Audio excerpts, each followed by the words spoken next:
The day he threw me away, he accidentally sent me back to the only place that still remembered who I was. 46 years. That's how long it took for Russell Ashcombe to convince his wife that she had built almost nothing. Not the home they lived in, not the life they shared, not even the man he had become. By the time the divorce was over, Loretta Ashcombe no longer knew which hurt more.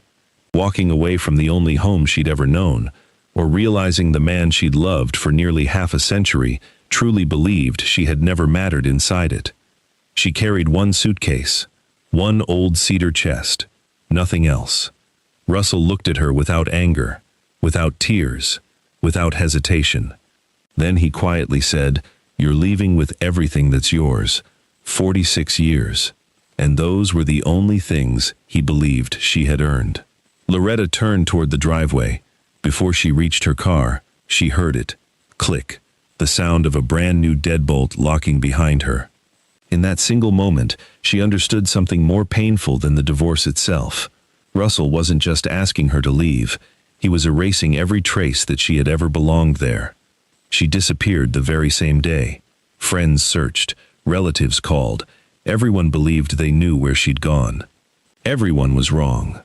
Hours later, at the end of a forgotten logging road deep in southeastern Iowa, Loretta unlocked a weathered cabin that hadn't welcomed anyone home in nearly 50 years.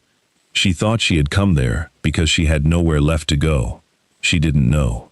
Long before Russell convinced her she had no place in the world, someone had left behind the one place that still remembered exactly who she was, and hidden inside those quiet walls was a truth so patiently preserved it would force the man who erased her to question everything he believed about the woman he had just thrown away.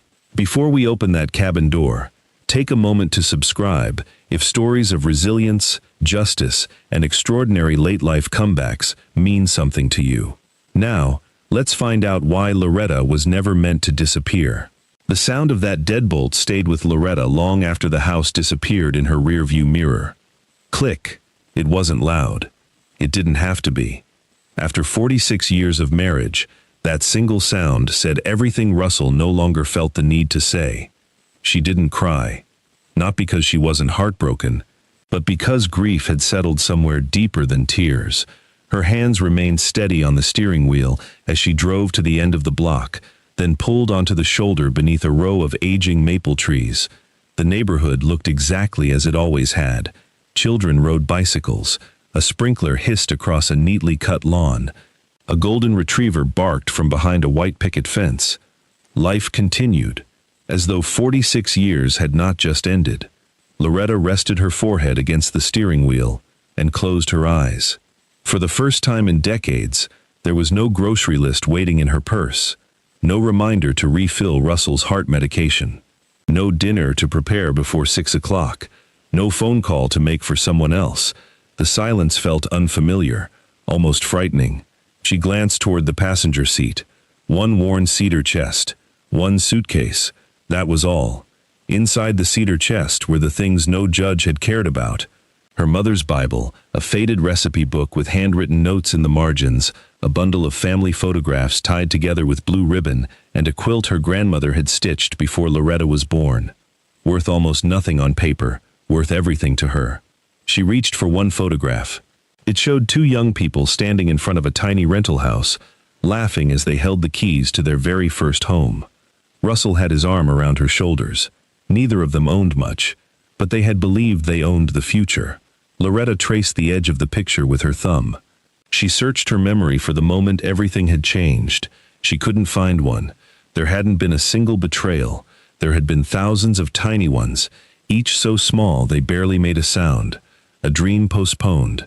A promotion she encouraged him to accept while hers quietly disappeared. A promise to do it next year. A habit of thanking everyone except the woman who made everything possible.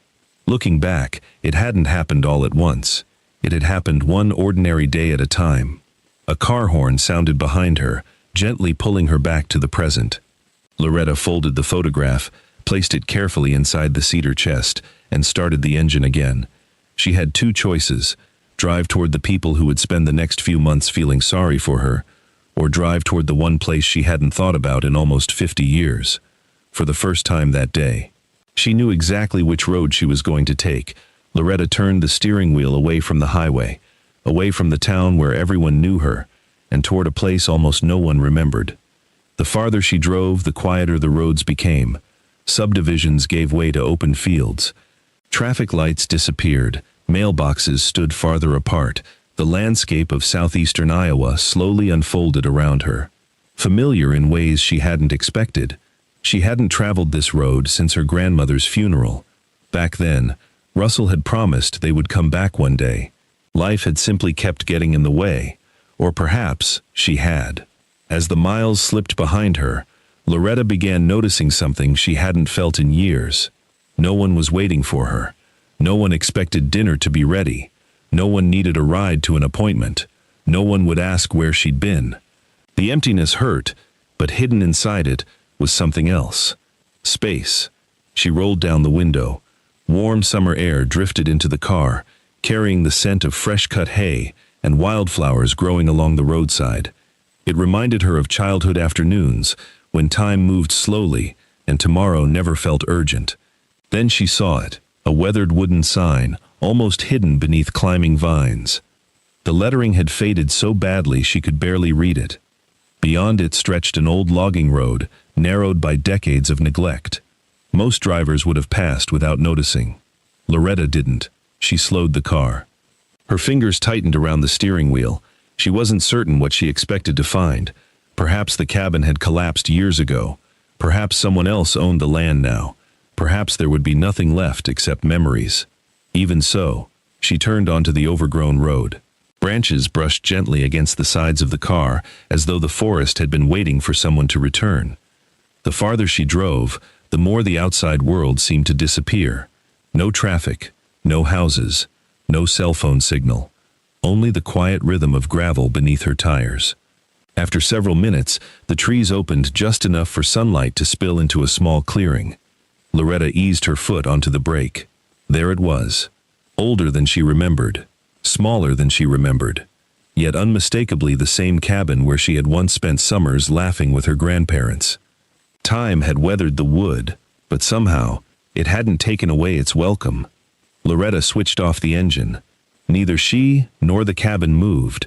For a long moment, it felt as though they were simply looking at each other after half a century apart.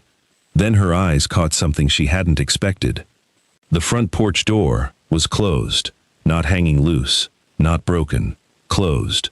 And resting exactly where her grandfather always left it was something that made her whisper, "No." Because if it was still there, someone had cared for this place long after everyone believed it had been forgotten. Loretta stepped out of the car and stood perfectly still.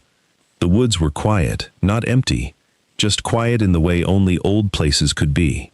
A gentle breeze stirred the leaves overhead, and somewhere beyond the trees, water flowed across smooth stones. The sound reached her almost instantly. The creek. As a little girl, she had fallen asleep to that same steady rhythm through open summer windows. She hadn't heard it in nearly 50 years. Yet somehow, it still knew the way home. She walked slowly toward the porch. The paint had faded long ago. Vines climbed one corner of the cabin. Moss covered parts of the stone foundation. Time had certainly passed. But time hadn't erased everything. Near the bottom step, Loretta stopped. Her fingertips brushed across the weathered wood until they found something almost hidden beneath years of cracked paint. 2 letters. L.A. She smiled, before she realized she was smiling. She had carved those initials with a pocket knife one summer afternoon when she was 14. Her grandfather had pretended to scold her, then quietly told her grandmother, now she'll always find her way back. The memory warmed something inside her that had felt cold for far too long. She pushed open the front door.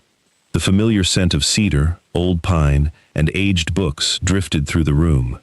Dust rested across nearly every surface, yet nothing felt abandoned. The rocking chair still waited beside the fireplace. Her grandmother's quilt remained folded across its back. A chipped blue coffee mug rested upside down on the kitchen shelf, exactly where it had always been. It was as though the cabin had simply been waiting, patiently, without asking questions. Loretta opened every window she could. Fresh air wandered through the rooms, carrying away years of stillness. Then she found an old broom hanging behind the pantry door. She laughed softly. "Of course," she whispered. Her grandmother had never misplaced a broom. She began sweeping, not because anyone would inspect the floors, not because company was coming, simply because it felt right. With every stroke, sunlight reached another forgotten patch of hardwood. Every cleared corner revealed another piece of the home she remembered. Hours slipped by unnoticed. She repaired a loose shutter with nails she found in an old toolbox. She wiped dust from family photographs. She straightened books that had leaned against one another for decades. Somewhere between opening windows and sweeping the last room, something quietly changed. For the first time in years, every hour belonged to her. No clock was telling her to hurry. No one needed anything. No one expected her to put herself last. She paused beside the kitchen sink and looked out toward the trees. Long before she became a wife, before she became the person everyone depended on, she had wanted to become a landscape artist. She had nearly forgotten. Not because the dream wasn't important, because life had simply kept asking her to wait. One year became another, then another, until the dream quietly disappeared without anyone noticing. Loretta rested her hand on the windowsill. Maybe forgotten dreams never truly vanished. Maybe they simply waited, the way this cabin had. Late that afternoon, she opened a narrow storage cabinet beside the fireplace. Inside were dozens of carefully stacked boxes. Each carried the same neat handwriting she remembered from her grandmother. Tax receipts, property records, maintenance logs, household accounts, personal journals. Every bundle was tied with ordinary cotton string. Nothing looked valuable. Nothing looked mysterious. Yet everything had been arranged with remarkable care. Loretta untied one stack of receipts. The oldest pages were brittle, their ink beginning to fade. She compared the dates one by one. Her expression slowly changed. According to every story she'd ever heard, her grandparents had stopped living at the cabin shortly before her grandfather became ill. But these tax payments continued. Year after year, long after the cabin was supposedly empty, she checked another bundle. The dates matched, then another, again, the same pattern. Loretta looked around the quiet room. If no one lived here, if no one planned to return, why had someone continued paying for this place? And why had they taken such extraordinary care to preserve every single record? Her eyes drifted toward the box labeled personal journals. After a long moment, she reached for the first notebook. Something told her the answers had never been hiding inside the cabin. They had been waiting inside those pages. Morning arrived quietly. Sunlight filtered through the cabin windows, stretching across the old dining table where Loretta had stacked the boxes the night before. She brewed a pot of coffee using her grandmother's dented enamel kettle, then carried the first bundle of journals to the table. The notebook on top was dated May 1968. Its pages weren't filled with family stories or sentimental memories. Instead, her grandfather wrote about replacing roof shingles after a spring storm, cleaning the chimney before winter, repairing a broken fence post near the creek, paying the annual property taxes. Ordinary things. Loretta smiled. It sounded exactly like him. She opened the next journal, then another. The pattern continued. Maintenance, expenses, weather, repairs.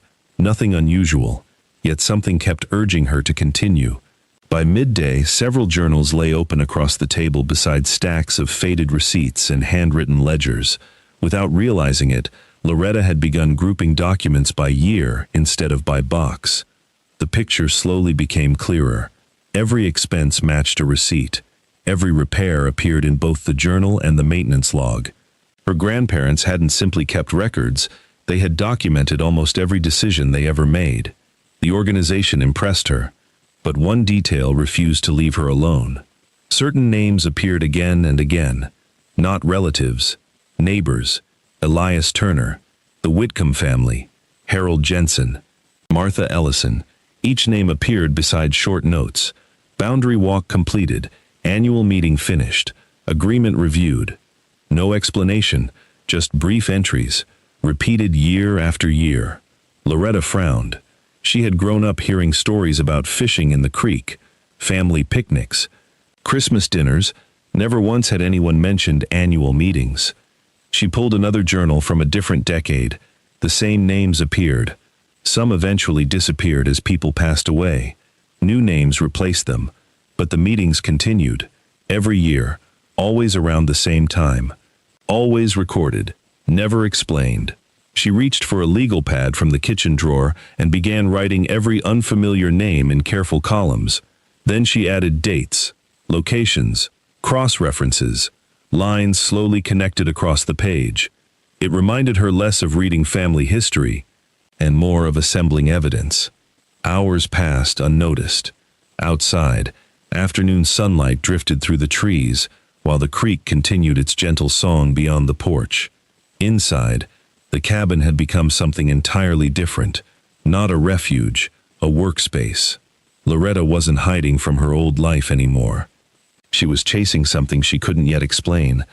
Late in the afternoon, she unfolded several yellowed survey sketches tucked inside one of the ledgers. Her grandfather had drawn them by hand. Each showed the cabin, the creek, neighboring property lines, and narrow footpaths through the woods. The drawings were remarkably precise. He had even marked old stone boundary markers. Loretta studied the largest map for several minutes. Then she felt a strange tug of recognition. She had seen this property before. Not here, at the county courthouse years earlier when Russell refinanced their home. She couldn't remember why the memory surfaced now, only that the official county map had looked different. She pulled the hand-drawn survey closer. One tree line seemed to extend farther east. The creek curved differently. Most importantly, one property boundary simply didn't exist on the county version she remembered. She looked again, then again. Perhaps memory was playing tricks on her. Nearly 50 years had passed. Still, the feeling wouldn't leave. She searched the remaining papers. Every survey her grandfather drew matched the others. Every journal referred to the same boundaries. Every maintenance record described the same landmarks. Only the map she remembered from the courthouse was different. Loretta leaned back in her chair. Either she was remembering the county records incorrectly, or something had changed after her grandfather drew these maps. She wasn't ready to make assumptions. Her grandfather had taught her something years ago while helping her identify wildflowers. Never decide what you're looking at until you've looked at everything. She smiled softly. Some lessons stayed with you. She carefully stacked the surveys together, closed the journals, and opened her notebook to a fresh page. Across the top, she wrote 3 words: County Courthouse. If the original property filings were still there, they would answer a simple question. Was her memory wrong, or had someone rewritten the story these old records were trying to tell? The next morning, Loretta planned to find out. The county courthouse looked almost exactly as Loretta remembered. Its brick walls had weathered another generation, but the building still carried the quiet confidence of a place where history was expected to wait patiently. Inside, the morning moved at an unhurried pace. A clerk behind the records counter greeted her with a polite smile. "What can we help you find today?" Loretta slid one of her grandfather's survey sketches across the counter. "I'm looking for the earliest land records connected to this property." The request seemed ordinary enough. The clerk disappeared into the archive room and returned with several bound index books and a request form for older files stored in the basement. "You may have to wait a little while," she said. "Some of these records haven't been requested in years." Loretta nodded. She had already waited decades without knowing she was waiting. Another hour wouldn't matter. When the first archive boxes arrived, she worked carefully through every document: warranty deeds, tax assessments, boundary descriptions, survey amendments. Most matched the papers she'd already studied at the cabin. Then one notation caught her attention. "See Cooperative Boundary Agreement, filed separately." She searched the next folder. Nothing. Another reference appeared several pages later. Again, the agreement itself was missing. Instead, someone had written a brief summary indicating the matter had been resolved. Resolved, but without explaining how. Loretta continued searching. The pattern repeated. Original surveys referenced agreements involving neighboring landowners and her grandfather. Later summaries mentioned the same events, yet omitted nearly every detail. It wasn't that the files contradicted one another. They simply became thinner. Important pieces had vanished between one version and the next. She carried several folders back to the counter. "I think something is missing." The younger clerk studied the file numbers. "I don't see anything unusual." Before Loretta could respond, an older man looked up from a nearby desk. His silver name badge identified him simply as Harold. "I remember that property," he said. The younger clerk smiled. If anyone would, it'd be Harold. He walked over slowly, adjusting his glasses before examining the survey references. A faint smile crossed his face. "Your grandparents?" Loretta nodded. "My grandfather kept records of everything." Harold chuckled softly. "That's putting it mildly." He rested one hand on the counter. If your grandfather shook someone's hand, he'd write down the date. If a fence moved 6 inches, he'd document it.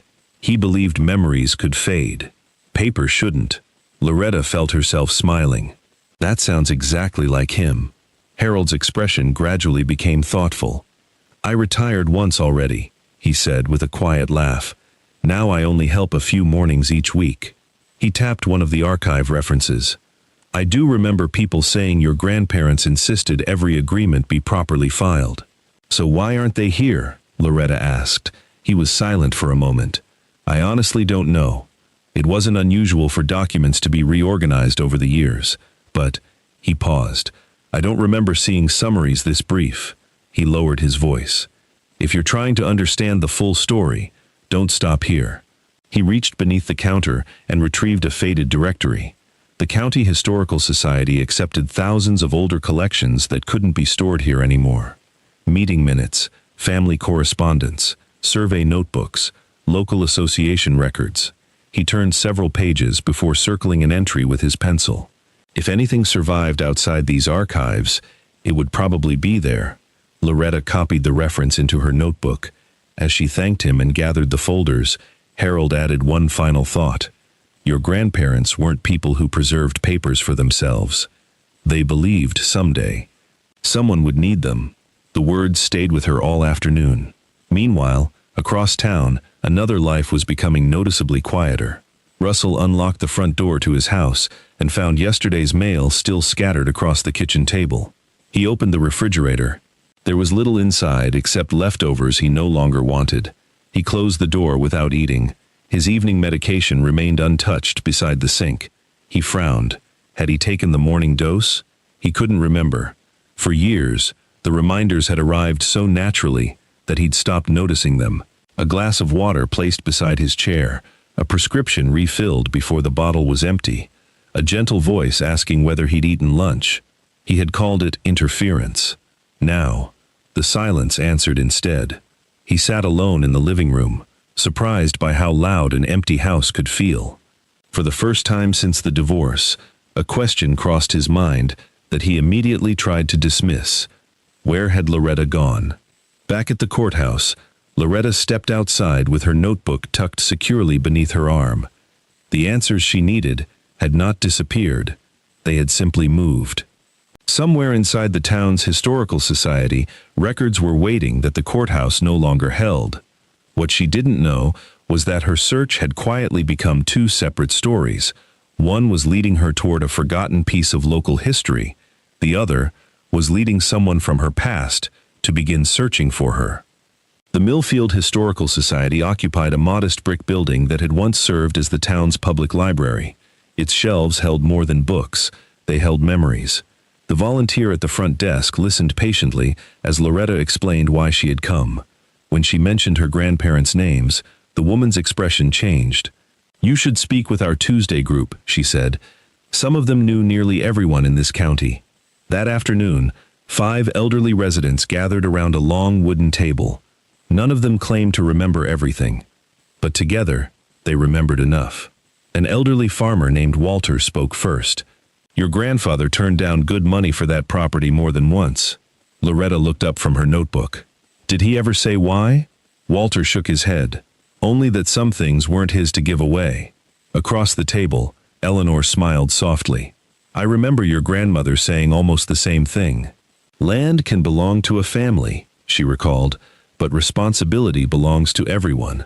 The sentence settled quietly over the room. Another resident leaned forward. There were developers asking questions back then. They wanted road access through several properties. They never got it. Loretta noticed something remarkable. No one had spoken to prepare a shared story. Each person remembered different moments, different conversations, different years. Yet every memory pointed in the same direction. Her grandparents had repeatedly refused opportunities that would have brought them financial security. Not because they were stubborn, because they believed protecting the land mattered more. Loretta returned to the cabin that evening, carrying pages of notes. She spread them across the dining table beside the journals, tax receipts, maintenance logs, and survey sketches. One by one, she compared every memory against every document. Walter remembered a meeting in the late 70s. A journal entry confirmed it. Eleanor remembered her grandmother baking pies before neighbors arrived. The household ledger listed extra flour, butter, and coffee, purchased that same week. Another witness recalled her grandfather walking boundary lines every autumn with nearby landowners. The maintenance log recorded those walks almost every year. Loretta leaned back in her chair. She had expected contradictions. Instead, independent memories kept strengthening the written record. The journals supported the receipts. The receipts supported the surveys. The surveys supported the witnesses. The pieces no longer looked scattered. They were beginning to form a single picture. For the first time since arriving at the cabin, Loretta allowed herself to believe she wasn't chasing coincidence. She was uncovering history. Miles away, Russell's confidence continued to unravel. The friends who had celebrated his fresh start had become noticeably busy. Lunch invitations stopped. Phone calls became shorter. Even casual conversations ended with polite excuses. One evening, he sat alone with his address book. He called his sister. "No," she said gently. "I haven't heard from Loretta." He called a cousin. Nothing. A former neighbor. Still nothing. Every conversation ended the same way. No one knew where she had gone. Or perhaps, she had disappeared so quietly that no one realized she was missing. Russell placed the phone back in its cradle. For the first time in decades, there wasn't a single person he could ask to check whether he had taken his medication or remind him about tomorrow's appointment. The independence he had demanded felt strangely empty. Back at the cabin, Loretta reviewed one final interview from the afternoon. It came from the oldest member of the group, 91-year-old Margaret Dawson. Unlike the others, Margaret had spoken very little, but just before Loretta left, she had gently touched her arm. "Your grandfather wasn't the one who kept the financial records."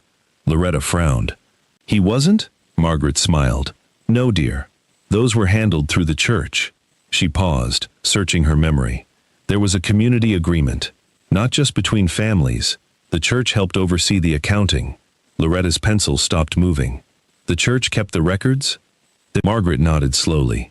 "As long as the agreement remained active. I haven't thought about that in 40 years. She couldn't remember the details. Only that every year someone delivered documents to the church office before the annual community meeting.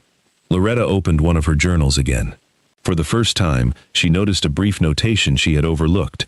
Annual statements delivered, no destination, no explanation, just 4 carefully written words. She checked another year, then another.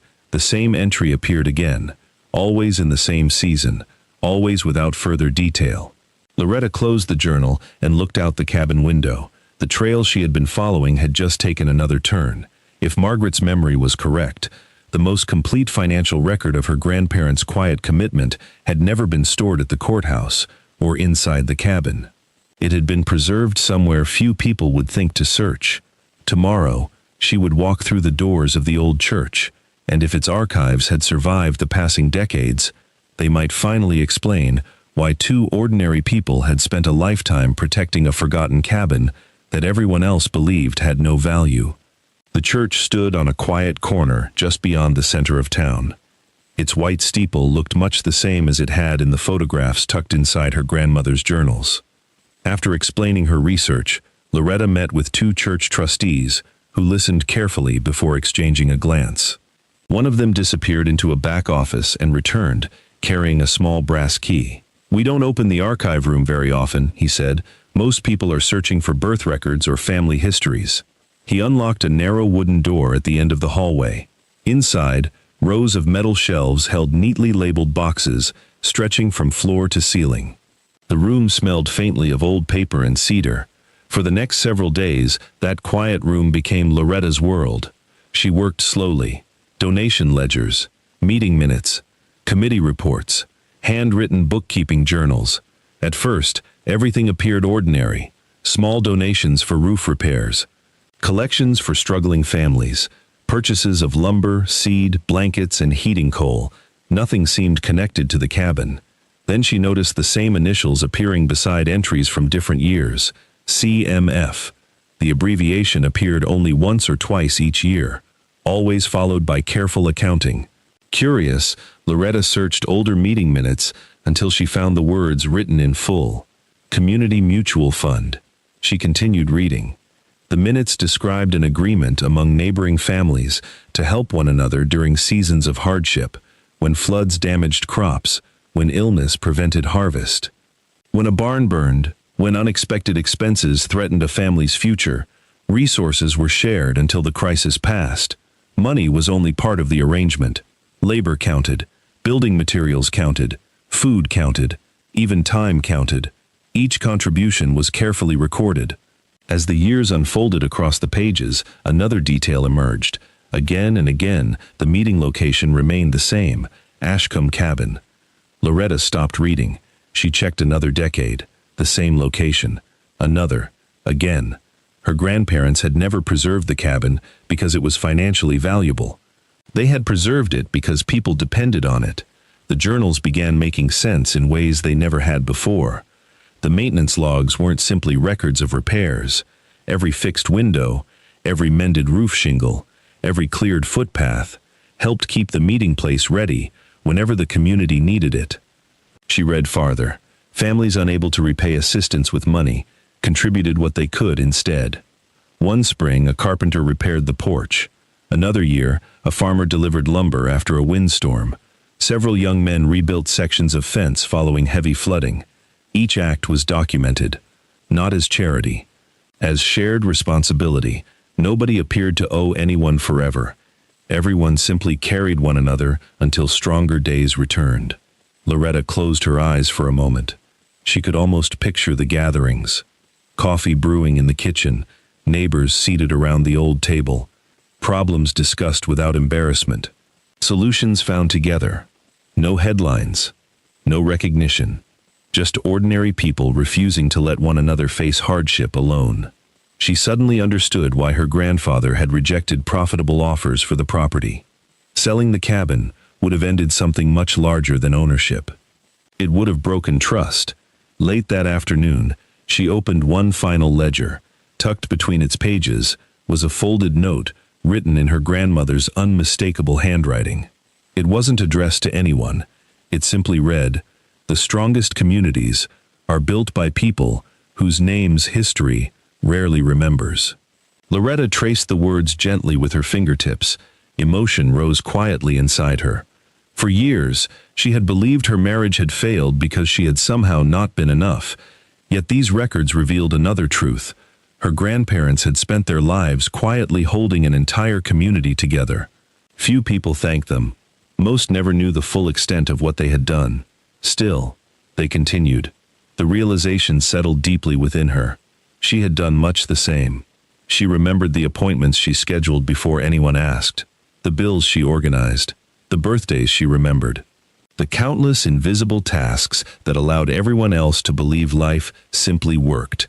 Those things had never been noticed because they were done faithfully, not because they lacked value. For the first time since the divorce, Loretta no longer measured her life by what Russell had failed to appreciate. She measured it by what she had faithfully given, and that changed everything. As she carefully returned the ledgers to their boxes, one final reference caught her attention. It appeared in a trustee report from decades earlier. Supporting agreements transferred to municipal partnership archives under county consolidation. She read the sentence twice. The church had preserved the financial history, but the official partnership agreements had been relocated years before.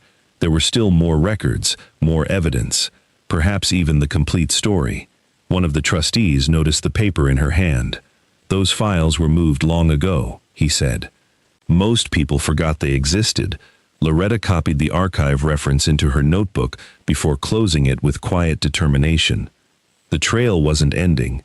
It was becoming clearer. What she didn't know was that somewhere outside Millfield, another search had finally produced its first answer. Russell had spoken with someone who remembered seeing an older woman driving toward the forgotten cabin road. For the first time since Loretta disappeared, he knew where to begin looking, and while Loretta prepared to uncover the last official records, someone from the life she had left behind was already heading in her direction. Russell didn't notice the changes all at once. They arrived quietly. A prescription bottle sat empty for 3 days before he realized it hadn't been refilled. The lawn grew high enough for a neighbor to mention it. An appointment with his cardiologist came and went, because no one reminded him the night before. Little inconveniences, nothing dramatic, yet together they formed a pattern he could no longer ignore. He had once believed those things simply happened on their own. Now he understood they never had. Someone had always been paying attention. Someone had remembered the dates. Someone had noticed when supplies were running low. Someone had quietly carried the weight of ordinary life, and that someone had been Loretta. One evening, he opened a kitchen drawer searching for a flashlight after the power briefly flickered. Instead, he found a small notebook in Loretta's handwriting. It wasn't sentimental, just lists. Medication refill dates, home maintenance reminders, insurance renewal deadlines, appointments, birthdays, seasonal chores. Page after page documented responsibilities he had never realized existed. Russell lowered himself into a chair. For years, he had mistaken invisible work for effortless living. Only now, in its absence, did he recognize how much of his life had rested on shoulders he rarely thanked. Across the county, Loretta's days followed a very different rhythm. The dining table inside the cabin had disappeared beneath carefully arranged folders. Every source occupied its own place. Journals, tax receipts, survey maps, church ledgers, witness interviews, property records. She built a timeline stretching across decades. Whenever a journal mentioned a meeting, another record confirmed it. When a financial ledger listed repairs, maintenance logs identified who completed them.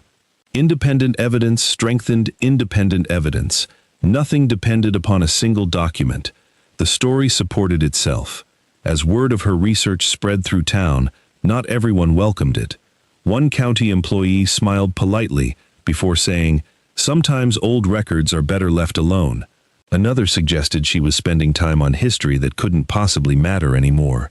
A local official spoke more carefully. "Even if everything you're finding is accurate," he said, bringing attention to agreements this old could create misunderstandings. Loretta thanked each person for their opinion. Then she returned to her work. She wasn't searching for controversy. She was searching for truth. The documents deserved to be understood exactly as they had been written. Nothing more, nothing less. Late one afternoon, the sound of tires crunching across gravel broke the stillness outside the cabin. Loretta looked through the front window. A familiar sedan rolled to a stop. Russell climbed out slowly. For a long moment, neither of them moved. Then Loretta stepped onto the porch. Russell removed his hat. "I finally found you." His voice carried none of the certainty she remembered. Only exhaustion. "You've been looking," she said quietly. "I have." He glanced toward the cabin. "I didn't think you'd actually stay here." Loretta smiled gently. "Neither did I." Silence settled between them. Russell looked older than she remembered. Not because of the passing weeks, but because something inside him had changed. "I've been thinking," he finally said, "about everything you used to do." Loretta didn't answer. There was nothing she needed him to confess. He looked down at his hands. "I thought I was taking care of myself. I wasn't. I thought I wanted independence." He gave a faint, weary laugh. "I didn't even know what that meant." The words hung in the air. They were honest, but they arrived too late to rewrite the past. Russell looked toward the stack of notebooks visible through the open door. "What are all those?" "My grandparents' records. They've been telling me a story nobody finished." He nodded slowly. "You always did have patience." His eyes wandered toward the surrounding woods. "You know, When the county widened the highway years ago, I remember hearing survey engineers borrowed a lot of old land records. Loretta looked at him. What kind of records? Historical boundary files. I only remember because one of the contractors complained about having to return boxes to a regional engineering archive after the project ended. He shrugged. Probably nothing important. Loretta felt her pulse quicken. No journal, no courthouse record, no church ledger had mentioned an engineering archive, yet it made perfect sense. Infrastructure projects often relied on historical surveys before changing roads, bridges, and drainage systems. If older boundary documents had been gathered there, some might never have returned to ordinary public files. Russell noticed the expression on her face. What? You may have just answered the last question I couldn't. He blinked. I did? Loretta nodded. For the first time since arriving at the cabin, the trail ahead looked complete. Russell had driven there hoping to bring her back. Instead, without realizing it, he had handed her the final lead she needed to finish what her grandparents had begun. As his car disappeared down the gravel road, Loretta returned inside, opened her notebook to a clean page, and wrote 3 words: Regional Engineering Archives. If those forgotten files still existed, the final piece of the story had been waiting there all along. The Regional Engineering Archives occupied an unremarkable office building on the edge of the county. Nothing about it suggested that decades of forgotten history rested inside. Loretta checked in at the reception desk and explained why she had come. The archivist listened with growing interest as she described the journals, courthouse files, church ledgers, and survey sketches she had already collected. You've done your homework, he said with an approving smile. A few minutes later, he returned pushing a small cart stacked with oversized document boxes. These were transferred during highway planning years ago, he explained. Most people never asked to see them. Loretta carefully opened the first box. Inside were certified survey copies, engineering field notes, easement agreements, drainage studies, and correspondence between county officials and neighboring landowners. Unlike the scattered records she had gathered elsewhere, these files connected directly to one another. She unfolded the oldest survey. Every boundary matched the hand-drawn maps her grandfather had preserved. The stone markers, the creek, the woodland trails. Nothing had been exaggerated. Nothing had been imagined. Her grandfather's careful sketches had reflected the official record with remarkable accuracy. She continued reading. A series of easement agreements explained why several neighboring families had shared access across portions of the land. The arrangements were practical rather than complicated. Emergency routes remained open during floods. Shared woodland could provide timber after severe storms. The creek ensured dependable water access when drought affected nearby farms.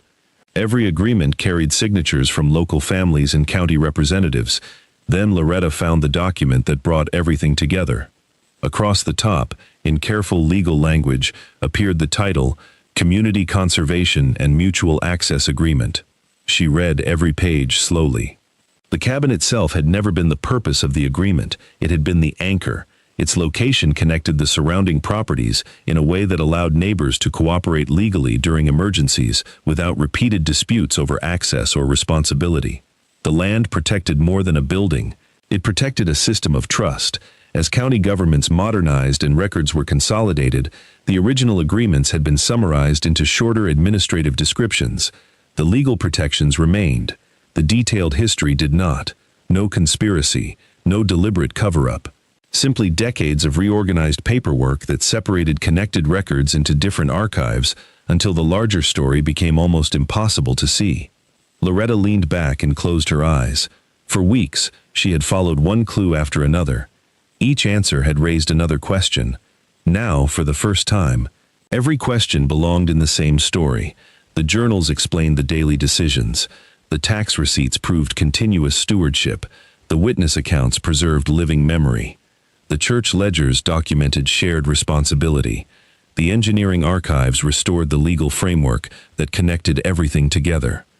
None of the evidence stood alone. Each source strengthened the others. The truth had survived because ordinary people had recorded it faithfully. Later that afternoon, the archivist introduced Loretta to a county records supervisor who reviewed the documents she had assembled. He spent nearly an hour comparing references, dates, and certified copies. Finally, he closed the last folder. I believe you've reconstructed something that hasn't been viewed as a complete record in many years. Loretta remained quiet. He continued. Nothing here changes history. It clarifies it. He tapped the conservation agreement gently. Administrative revisions preserve the legal effect, but not the full context. He looked at her with genuine respect. Your research reconnects those pieces. He explained that the county could formally review the assembled evidence alongside its historical advisory committee. If accepted, the official historical record could be updated to reflect the complete story behind the conservation agreement and the role the Ashcombe property had played in preserving it. Loretta thanked him, but her thoughts drifted elsewhere. She wasn't thinking about recognition, she was thinking about her grandparents. All those years, they had protected something that benefited countless neighbors. They never gave interviews, never demanded plaques, never reminded people of what they had sacrificed. They simply believed that if they cared for the land would continue caring for the community. Standing beside the archive window, Loretta suddenly recognized another truth. For years, she had measured worth by whether someone noticed her efforts. Her grandparents had measured it differently. They believed quiet faithfulness could outlive applause. Perhaps that was the greatest inheritance they had left behind. As she packed away the final documents, the county supervisor handed her a neatly organized folder containing certified copies of the key records. You should keep these together, he said. If the advisory committee reviews this, they'll want to hear how every piece connects. Loretta accepted the folder carefully. Weeks earlier, she had arrived at the cabin believing she had lost everything. Now she carried something far more valuable than proof of property. She carried the complete story of why that property had mattered in the first place. Outside, the afternoon sun stretched across the courthouse lawn as she paused before getting into her car. The investigation was finished, the evidence was complete, only one step remained. The community deserved to hear the story exactly as it had happened, and soon, the people who had forgotten the cabin would discover why it had quietly protected them for generations. The meeting hall filled quietly. County representatives sat beside members of the Historical Society. Church trustees greeted longtime residents. Several of the elderly witnesses Loretta had interviewed weeks earlier occupied the front row. Russell slipped into a seat near the back. He didn't speak. Neither did Loretta. When invited to begin, she carried a single binder to the front of the room. No dramatic introduction, no accusations. She simply opened the first section. The story begins here, she said, placing her grandparents' earliest survey beside its certified county copy. One document led naturally to the next. The journals explained why maintenance continued. Tax receipts proved the property had never been abandoned. Church ledgers documented years of cooperative support. Witness testimony filled the human gaps left by official files. Finally, the engineering archive restored the complete conservation agreement that connected every source. No single document carried the entire truth. Together, they did. As each piece fell into place, the room grew noticeably quieter. People stopped taking notes. They simply listened. When Loretta finished, the county records supervisor stood. After reviewing the evidence from multiple independent sources, he said, "We conclude that the historical record has been incomplete, not incorrect." He explained that administrative consolidation had gradually separated related records into different archives. Loretta hadn't rewritten history. She had patiently reassembled it. The advisory committee voted unanimously to update the county's historical record to recognize the Ashcombe family's documented role in preserving the community conservation agreement that had protected shared water access, emergency routes, and woodland resources for generations. The announcement was met with warm, sustained applause. A preservation officer then outlined the practical result. Because Loretta remained the lawful successor, connected to the documented stewardship of the property, she qualified to participate in preservation programs designed to maintain historically significant community sites. The assistance would help protect the cabin for future generations without forcing her to carry the burden alone. From the back of the room, Russell lowered his head. He had spent years believing quiet service required no acknowledgement because it appeared effortless. Now, Strangers were honoring two people who had quietly carried an entire community, and he finally understood that the same kind of faithfulness had existed every day inside his own home. When the meeting ended, several residents thanked Loretta for refusing to let the story disappear. She accepted every kind word with quiet gratitude. The recognition mattered, but it wasn't the part she would remember most. What stayed with her was knowing that her grandparents' lives would no longer fade into forgotten files and scattered memories. As the hall slowly emptied, Loretta gathered her binder and looked toward the cabin waiting beyond the edge of town. The investigation was over. The truth had been restored. Only one question remained. Now that the future belonged entirely to her, what kind of life would she choose to build there? Months passed. The cabin still looked like itself. The weathered porch remained. The rocking chair still rested beside the fireplace. Her grandmother's recipe book now sat inside a glass display beside family photographs, while the journals were carefully preserved so future generations could read the quiet history they had protected. Neighbors had started calling the cabin the quiet place again. Just as her grandparents once intended, it welcomed people carrying burdens too heavy to put into words. Local history gatherings met there. Families stopped by to learn. Others simply came to sit beside the creek and breathe. Loretta never considered selling. Some inheritances were meant to be shared. One autumn afternoon, Russell walked slowly onto the porch. "I don't expect anything," he said. "I only wanted to tell you, I'm sorry." Loretta looked at him for a long moment. "I believe you." Nothing more needed to be said. She had forgiven him long before he arrived. Forgiveness had given her peace. It had not returned her to the past. After Russell left, Loretta rested her hand against the porch post. Her fingertips found the faint outline of the initials she had carved as a 14-year-old girl. L.A. She smiled. For years she had believed her worth depended on being someone's wife. This cabin had quietly reminded her of a truth that had never changed. She had always been enough, exactly as she was. And perhaps the greatest comeback isn't getting back what was taken. It's finally discovering what could never be taken away.